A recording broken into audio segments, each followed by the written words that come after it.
أهلا ومرحبا. اليوم معنا مجموعة مصادر مثيرة جدا للاهتمام.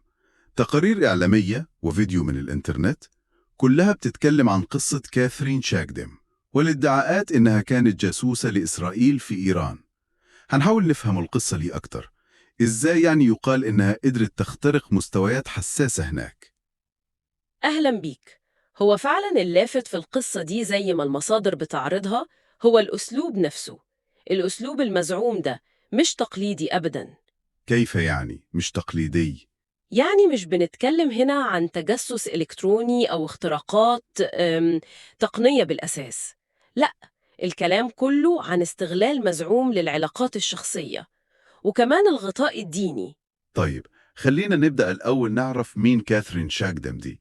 حسب ما المصادر بتقول هي فرنسية، صح؟ أيوة، فرنسية ومن أصول يهودية، بس نشأت بعيد عن الدين، في بيئة علمانية. ده بعد ما عيلتها نجت من النازيين. لكن هي بعدين اختارت تدخل الإسلام. بالظبط. والمصادر كمان بتشير لتسلسل معين في تحولها ده. الأول تزوجت واحد يمني فدخلت الإسلام السني، وبعد الطلاق انجذبت للمذهب الشيعي. النقطة دي تحديداً، انجذابها للمذهب الشيعي هو ده اللي كان مفتاح دخولها إيران حسب الرواية. هي استخدمت النقطة دي؟ تماماً. قدمت نفسها بإنها مسلمة مهتمة جداً بالعقيدة الشيعية وعايزة تتعلم أكتر، ودخلت طبعاً بجواز سفرها الفرنسي. وهنا بقى حسب المصادر دي بدأت القصة التانية، قصة التجسس المزعومة. إزاي ده حصل؟ إيه الأسلوب اللي المصادر بتتكلم عنه؟ المصادر وهي بتعتمد كتير على تقارير إعلامية زي جيروزاليم بوست وتايمز اوف إسرائيل، بتركز قوي على فكرة استخدامها المزعوم لزواج المتعة. زواج المتعة؟ أيوة، الفكرة المطروحة إنها استغلت الزواج المؤقت ده اللي هو مسموح بيه في المذهب الشيعي كغطا عشان تتقرب وتعمل علاقات مع عدد كبير، كبير جدا، من المسؤولين الإيرانيين. عدد كبير قد إيه تقريبا؟ المصادر بتقدرهم بحوالي 100 شخص. تخيل، نواب في البرلمان، رجال دين، وحتى ضباط في الحرس الثوري.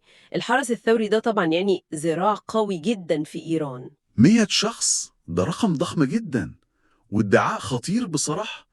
المصادر بتقول إن بند ديني زي ده تم تحويله لأداة تجسس؟ هو ده الادعاء اللي بتنقله المصادر. طيب، هل بيوضحوا إزاي قدرت تقنع كل العدد ده وناس فيهم في مناصب حساسة أكيد؟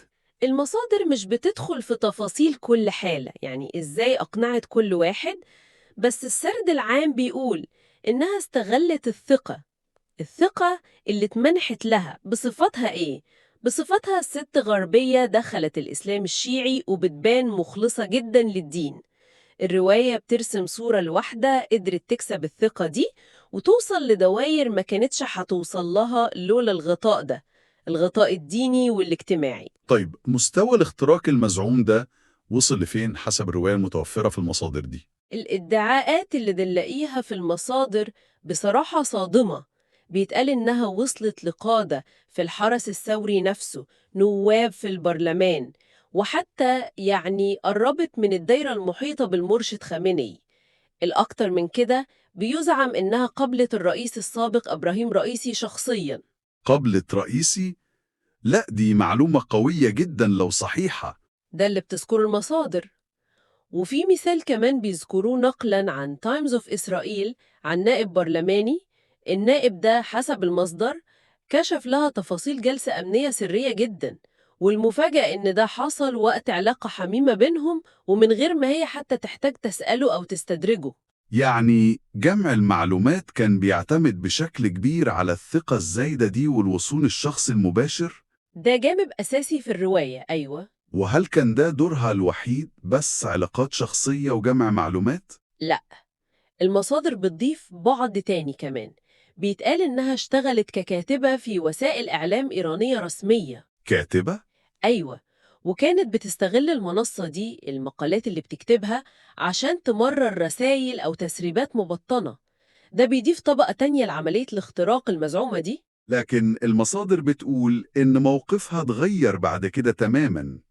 إيه الأسباب اللي بتطرحها المصادر للتحول ده؟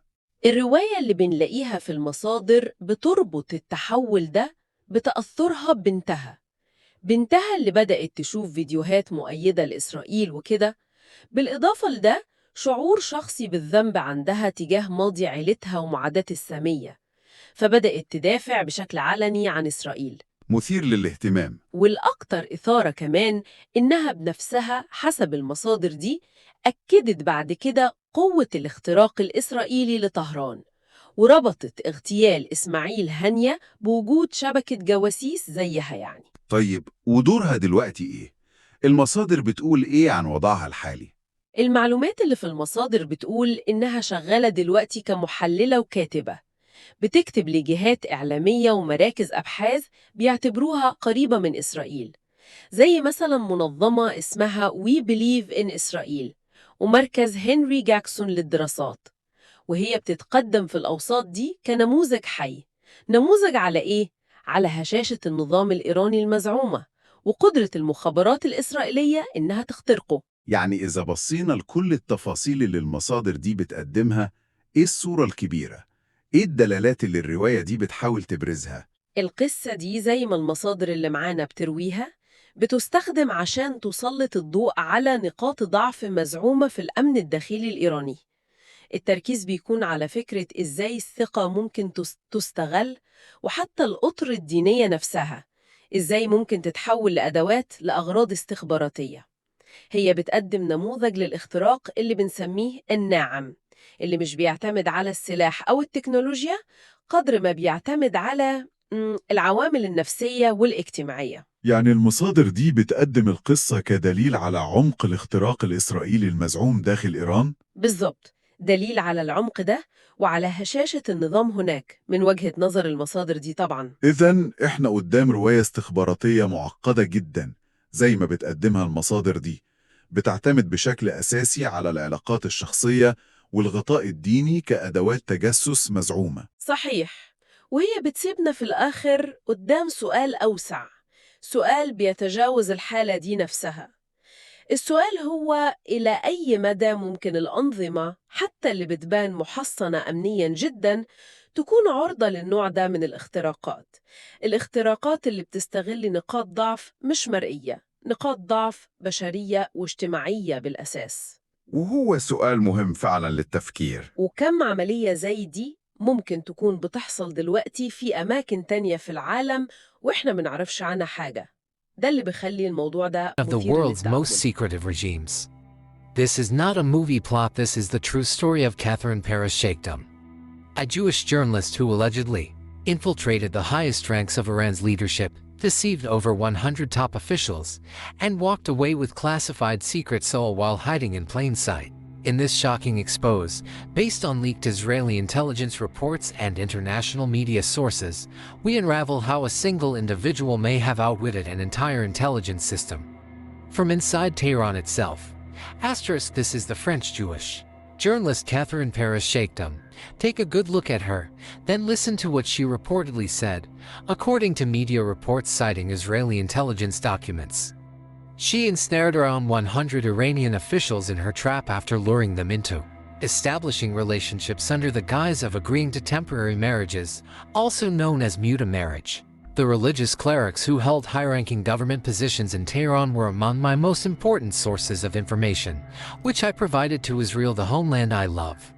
I am Jewish and pretended for years to be a former Christian who had converted to Islam after marrying a Yemeni man. My influence in Iran reached such a level that I met with Iranian President Ibrahim Raisi and Supreme Leader Ali Khamenei. Everything you just heard is what was published in Hebrew media reports, quoting Israeli intelligence documents that recorded statements from the woman described as the Israeli spy, Catherine Sheikhdom. According to these reports, she went to great lengths to seduce Iranian officials during her time working for Iranian state media, including Tasnim news agency, which is affiliated with the Revolutionary Guard, and the website of the Supreme Leader Ali Khamenei. Of course, Iran denied that she had succeeded in her espionage activities. However, Tehran did confirm that Catherine entered Iran using a French passport, claiming to be a Christian who had converted to Islam after marrying a Muslim Yemeni man. She worked as a journalist in the country, and many articles of hers were published. Although Catherine Shaikhdam denied in press interviews being a Mossad spy, she did not deny having penetrated high-level Iranian officials and obtaining the information she wanted. Before delving into the details of what Catherine Shaikhdam did and how deeply Mossad spies have infiltrated Iran, a matter that has become increasingly evident with numerous assassinations. The latest being the assassination of the political head of Hamas, Ismail Haniyeh, while sleeping in Tehran just 150 meters from the residence of the Iranian president, and then the targeting of Hassan Nasrallah, Secretary General of Hezbollah. According to media reports that claim his location was determined with the help of an Iranian spy possibly working for Tel Aviv, we must talk about Catherine Shaikhdam and her life story.